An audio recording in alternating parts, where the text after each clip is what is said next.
মরণ জ্বালা ভালো বুঝতো পরশ বলা। এতে কি ঠেলা তাজা যে করিছে সেই ছাড়া কেউ বোঝে না। এখন স্বামী স্ত্রী মানে দুই বউতি বাতাইছে, সতিনী ঝগড়া, সতিনী যদি ঝগড়া বাতায়, যদি কারণে সাপে কামড়ায়, ওই জায়গায় নিয়ে ফেলাইয়ে থাকবেন, ওদের গালাগালিতে সাপের বিশ্বযুদ্ধ নামিয়ে যায়, এমন সতিনীর ঝগড়া। তা দুই বউতি বাতাইছে, ছোট বউ কয় বড় বউর কাছে, কি জানাবো তোর পাশে, আমার স্বামী বেশি ভালোবাসে, দেখিস না প্রতিদিন আমার কাছে আসে, তোর কাছে যায় না। বড় বউর একটু দুঃখ, আসলে সত্যি কথা। তা কয় জানিস না, জানাই তোর পাশাপাশি আমি স্বামীরে প্রাণ ভরে ভালোবাসি, তোর চাইতে আগে এসেছি, স্বামী আমারে ভালোবাসে। তাহলে আজকে স্বামী বেড়াতে গেছে, দেখা যাক কার রুমই আগে আসে। বিল্ডিং ঘর তো দুটো রুম, দুই রুমে দুই বউ থাকে, মাঝখানে পার্টিশন, এই পাশে এক রুম এই পাশে এক রুম, মাঝখানে পার্টিশন, দুই পাশে দরজা। আর স্বামীর গভীর রাত্রে বাড়ি আসবে, ওই জ্বালার ঠেলায় গালাগালির ঠেলায় বাড়ি থাকে না, প্রতিদিন রাত 1টা 2টার সময় আসে। ওরা দুই বলতে দুই রুমের দরজায় দাঁড়ায় আছে যে কার রুমে আজকে আসে। রাত যখন 12টা বাজিছে, এক চোর যাইয়ে উঠোনে দাঁড়াইয়ে তাকাচ্ছে যে কোন ঘরে যায়, চোর যাইয়ে তাকাচ্ছে। এখন বড় বউ ভাবতেছে নিশ্চয়ই স্বামী আইছে, তো ছোট বউর ঘরে যাও, যায় তো জানা কথা, আজকে আমার ঘরে নিতে হবে, ছোট বউরি বাকি দিতে হবে। দৌড়ে যাইয়ে চোরের কাত ধরে বড় বউ কয় যে আমার রুমে আসো। চোর ভাবে যে চুরি করতে আসলাম, তা যত্ন করে নিচ্ছে কেন। ছোট বউ দেখলো ভালো, বড় বউ তো টাইমে নিয়ে গেল, আমার যে ফাঁকি হলো, যাই আর আঘাত ধরছে, কয় না আমার রুমে আসো।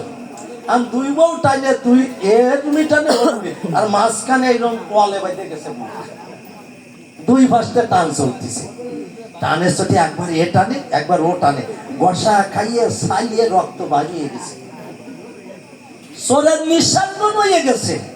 আর দুই সাইড টান দিলি ফরান ভাই হয়ে যায়, কারণ দুই দৈত্যের মতো মহিলা যদি পাশে পাশে টানতে থাকে, আর বুকে যদি গসা খায়, মানে বিল্ডিং এ প্লাস্টার হই নেই, একেবারে ইট বেরোনো, বসে সাজিয়ে গেছে। এর ভিতরে ওই স্বামী এসে হাজির হয়েছে, কি আমার বউরা এত বড় অসতী, কার হাত ধরে টানে, কয় আমার রুমে আসো। এর তো একটাও রাখা যাবে না, চিৎকার দিয়ে উঠছে, কিডা। বউ দুটো সুর শুনে বুঝিছে কার হাত ধরে টানলাম, এ তো স্বামী না, স্বামী দেই ওই যে, ওরা সারিয়ে দিয়ে জানজা ডুবিছে দাঁড়াইছে। চোররে সারিয়ে দিলে ওর ক্যালসিয়াম ফক্স পড়িয়ে গেছে মাটিতে, দাঁড়ানোর শক্তি নেই, বুক সাইলে রক্ত বের হয়ে যাচ্ছে। গৃহস্বামী চোরের কাছে এসে কয়, এই তুই কিডা? কয় বাবু আমি চোর। তা কয় কি দশা তোর? কয় দশা বাড়ি সিরিয়াস। তা আমার একটা প্রশ্ন, আপনি কিডা? কলে আমি এই বাড়ির গৃহস্বামী, ওই দুই বউ আমার। আপনার বউ? বলে হ্যাঁ। তা আমার একটা প্রশ্নের জবাব দেন, আমার 8 ঘন্টা টানিছে, তাই আমার পরাণ বাড়িও যার মতো হয়ে গেছে, আর প্রত্যেক দিন বাড়ি আসলে এইভাবে তো তোমার টানে, তা তুমি বাঁচিয়ে আসো কোন কায়দায়? আমি বলি সবার কাছে তেমনি এই যে যে মধুর প্রেম, কান্তা মধুর প্রেম, এতে এরকম জ্ঞানজাম আছে, কোনোদিন ভালো না। কিন্তু রাধা কৃষ্ণের যে প্রেম, ভক্ত ভগবানের যে প্রেম, এই মধুর প্রেম শ্রেষ্ঠ। আমি জানাই স্পষ্ট, যেটা ভাগবতে লিখেছে বেদব্যাস, মিথ্যা না। মধুর প্রেম কেমন? তারকায় কৃষ্ণের একদিন মাথা ধরিছে, নারদ গেছে কৃষ্ণের কাছে, প্রণাম দিয়ে বলছে ঠাকুর কেমন আছো?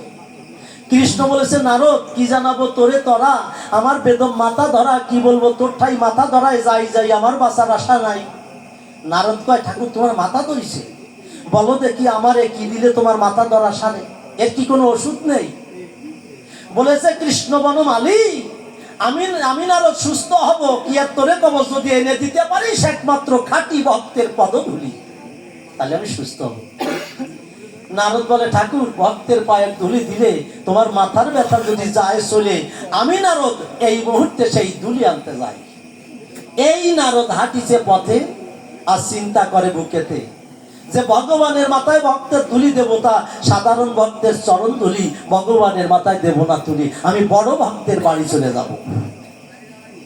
নারদ ভাবে বড় ভক্ত কে?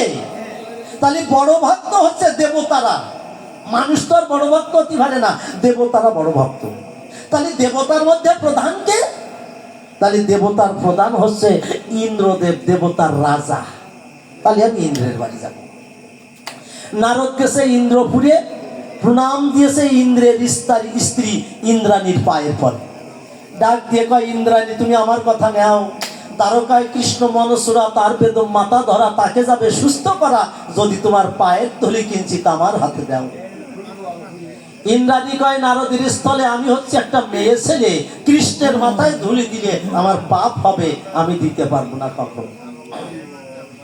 নারদ মনে ভাবে তাই ইন্দ্রাণীর বুদ্ধি শক্তি নাই, এইবার আমি শিবানীর কাছে যাই, মানে ওই যে শিবানী কালী, শিবের স্ত্রী শিবানী, দেখি কালীর বুদ্ধি আছে, ও দিলে দিতে পারে পাশে। নারদ গেছে শিবের বাড়ি, শিবের স্ত্রী কালীর পায়ে প্রণাম করি বলছে, ও মামি আমার কথা নেবা, দ্বারকায় কৃষ্ণ মনসুরা তার হইছে বেদম মাথা ধরা, তাকে যাবে সুস্থ করা, যদি তোমার পায়ের তুলে আমার হাতে তুলে দেবা। সাথে সাথে ওই খাড়া তুলে দাঁড়াইছে, ওই যে যেভাবে দাঁড়াইছে।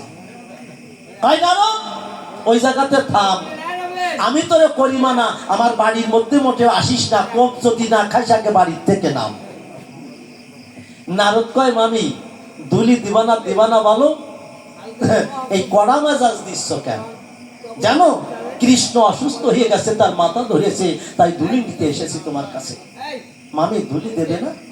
বলে, নারদ তুই জানিস না, তুই জানিস না আমি নারী হয়ে কি করে তার মাথার পরে ধুলি দেব? আমার স্বামী আমার গুরু। মা বলছে, কালী বলছে, আমার স্বামী শিব আমার গুরু, কৃষ্ণ শিবেরও গুরু। কালী বলছে, আমার স্বামী শিব আমার গুরু, আর কৃষ্ণ শিবেরও গুরু। গুরুবাঞ্ছা কল্পতরু, মূর্খ নারদ তোরে কি আর কব, সেই পরম গুরু কৃষ্ণের মাথায় পদধূলি দিয়ে অসংখ্য পাপ নিয়ে আমি কি নরকে পয়সা মরব? তাই তোরে পরিমানা, ভগবানের মাথায় ধুলি দিয়ে আমি পাপ নিতে যাব না। আমার কথা রাখ, আমি তো দিলাম না, অন্য কেউ দেয় কিনা বিশ্বাস নাই, তুই ঘুরে ঘুরে দেয়। নারদ গেছে ব্রহ্মার স্ত্রীর দ্বারে, ব্রহ্মার স্ত্রীর পায়ের পরে প্রণাম করেছে, হে কৌলমী আমার কথা নেবে, কৃষ্ণের মাথায় তোমার দুলি দিতে হবে। ব্রহ্মানি খেপে উঠেছে, নারদ তুই জানিস না, পাগল হয়ে গেছিস? আমার স্বামী ব্রহ্মাদেব নেতার হিসেব, যিনি সকল কিছু সৃষ্টি করে, সৃষ্টিকর্তা ব্রহ্মা, কৃষ্ণকে ভগবান বলে মানে নাই আমার স্বামী কোনো কালে, যে কৃষ্ণ যদি ভগবান হবে তা গোয়ালার ঘরে জন্ম নিয়ে কেন বৃন্দাবনে যাইয়ে গরু চড়ায় বেড়াবে রাখালের মতো? তাই আমার স্বামী ব্রহ্মা কৃষ্ণকে ভগবান বলে মানে নাই। একদিন কৃষ্ণের 9 লক্ষ গরু চুরি করে নিয়েছিল আমার স্বামী, তারপরও কৃষ্ণ নিজের থেকে আবার 9 লক্ষ তৈরি করে বৃন্দাবনে চড়ালো। আমার স্বামী আরো 9 লক্ষ গরু চুরি করলো, 18 লক্ষ গরু চুরি করার পরে তার ঘাস কাটে আর গোবর কাটে শেষকালে গায়ে বন্ধ হয়ে গেছে আর মাথায় টাক হয়ে গেছে, তারপরে বুঝতে পারে যে কৃষ্ণ ভগবান চরণে প্রণাম দিছে। আজ আমি সেই কৃষ্ণের মাথায় চরণ ধুলি দেব, অসম্ভব। নারদ বলে, ইন্দ্রপুরে শিবপুরে ব্রহ্মপুরে যাই, কৃষ্ণের মাথায় ধুলি দিতে কেউ চায় না কোনো মতে। যেখানে কৃষ্ণ জগন্নাথে আমি দ্বারকায় গিয়ে তার কাছে জানাই যে তোমারে কেউ ধুলি দিল না। নারদ আবার এই কৃষ্ণের কাছে এসেছে, ডাক দিয়ে কয়, ঠাকুর তোমার মাথায় কেউ ধুলি দিল না। আমি কৃষ্ণ বললাম নারদের কাছে, ধুলি আনতে কোথায় গিয়েছিলে? কোন জায়গা যেতে কি বাদ আছে? বলে, একটা জায়গা বাদ আছে, খুলে বলি তোমার কাছে, সে তোমার মধুর বৃন্দাবন। আমি কৃষ্ণ নারদকে বলেছিলাম, নারদ তখন আমার কথা নাও, ওই বৃন্দাবনে একবার তুমি যাও। নারদ কয়, ইন্দ্রাণী শিবানী ব্রহ্মাণী তারা কেউ ধুলি দিল না, সাধারণ ব্রজের ব্রজ ললনা ওরা কি ধুলি দেবে? আমি বললাম, নারদের দ্বারে ব্রজগোপীর সাধনা তুমি নারদ জানো না, একমাত্র আমাকে সুস্থ করতে জগতে তারাই ধুলি দিলে দিতে পারে। নারদ কয়, বিশ্বাস নাই, তুমি যখন বলছো অনিন্দ কানাই, আমি চেষ্টা করতে একবার মাত্র যাই। নারদ চলেছে বৃন্দাবনের পথে, দেখে বিদুমুখীরা সুতা নিয়ে তাই মনের সুখে চোখের জলে কৃষ্ণ নাম করে করে ফুল দিয়ে মালাগুলো গাঁথে। নারদকে বলছে, ও রাধা, এই মালা গেথে তুমি দিবা কার গলায়? বন্ধু তো ব্রজে নাই।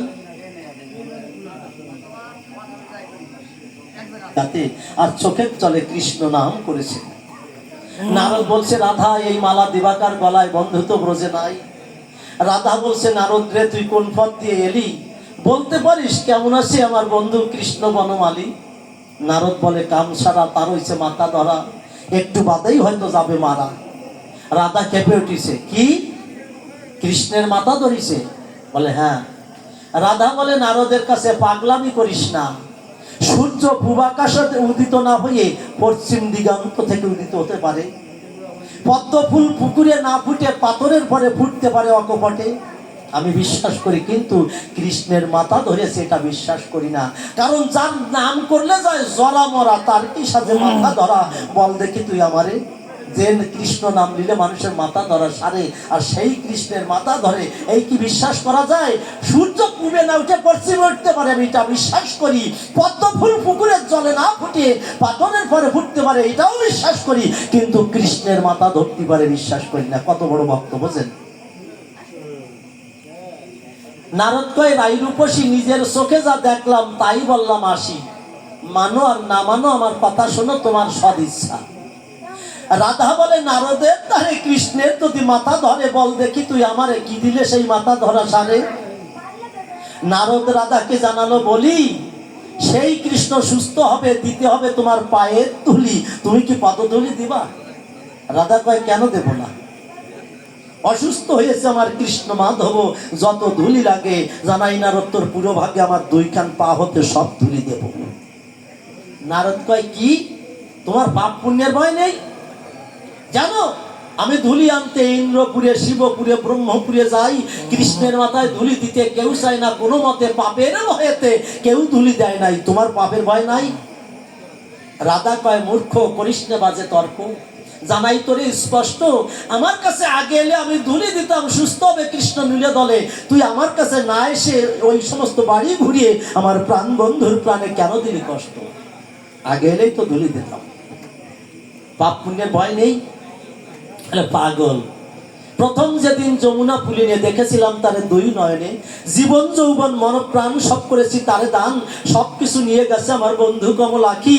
বল দেখি তুই আমারে সব যদি সে দিতে পারে, এই পা দুইখান কি আমার বলে রেখে গেছে বাকি? যার পায়ের এই পায়ের ধুলি, তারই মাথায় দেব তুলি, সুস্থ হবে বনমালী, পাপ পুণ্যে কোনো ভয় নাই।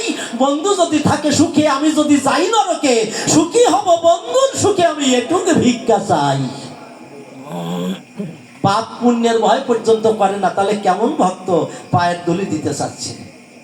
ওনারও কথা নেই, যদি ধুলি আনার পাত্র এনে থাকিস, তুই আমার কথাটা কি শীঘ্র করে পেতে দে। অসুস্থ হয়েছে আমার বন্ধু কৃষ্ণ মাধব, আমার দুইখানা পা হতে আমি কৃষ্ণ নাম করে করে ধুলি ঝেড়ে দেব। নারদ ডাক দিয়ে বলে, রাধার কাছে ধুলি মানে পাত্র আনতে মনে নাই, আমার ভুল হয়ে গেছে, ঘুরতে ঘুরতে ভুলে গেছে, আমারও মনে নেই। রাধা তখন জানাচ্ছে নারদের কাছে, বলি তোর মাথায় বান্ধা দেখা যায় বন্ধুর নামের নামাবলী, কৃষ্ণ নামের নামাবলী আছে, মিথ্যা কথা কেন বলছিস? আমার কাছে ওই নামাবলী পেতে দে, আমি নামাবলীর পরে ধুলি করবো দান। বলেছে নারদ, তপদান নাম নামি অভেদ, নামের ভিতরে থাকে নামিনো ভগবান, কোন দুঃসাহসে এসে সেই নামাবলীর পরে শেষে তুমি পায়ের ধুলি করবে দান? কেমন কথা? নাম নামি অভেদ, নামাবলীতে নাম লেখা, এতে তুমি ধুলি দিবা? রাধা কয়, পাগল, আর বাজে কথা বলিস না, আগে পেতে দে। যখন নারদ ওই নামাবলী পেতে দিয়েছে, শ্রীমতী রাধা মধুর প্রেমে যিনি বাধা, পায়ের ধুলি ওই নামাবলীতে ঝেড়ে দিয়েছে। ছোট্ট একটা পুটলি করে নারদ স্কন্ধে ধরে দ্বারকায় যে হাজির হয়েছে। হে ভগবান, আমি ধুলি পেয়ে গেছি। ডাক দিয়ে কয় নারদের কাছাকাছি, যে আমার মাথা ধরা তো সারিয়ে গেছে, ধুলি দিয়ে করবো কি? যা যার ধুলি তারে ফিরাইয়ে দিয়ায়।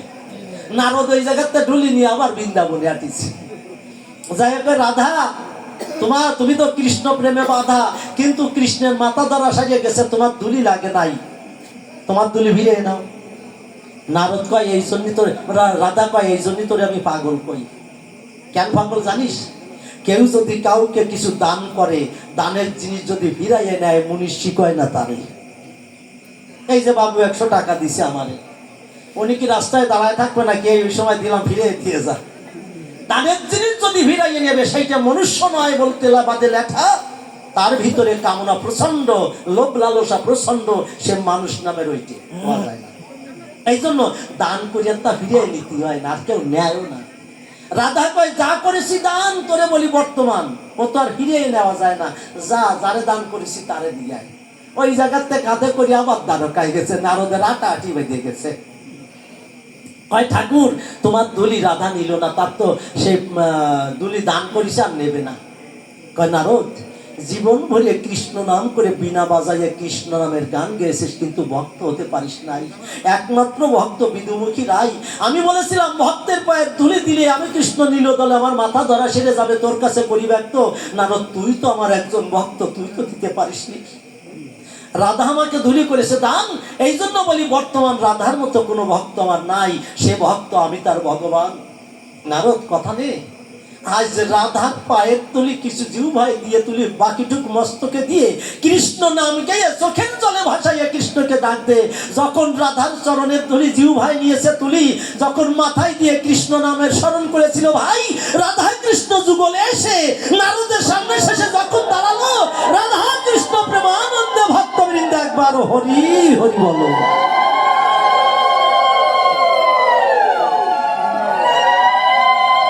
এইটাই হচ্ছে মধুর প্রেম, ভক্ত ভগবানের প্রেম, মধুর প্রেম। এর মধ্যে কোনো কাম কামনা থাকে না, শুধু মানুষকে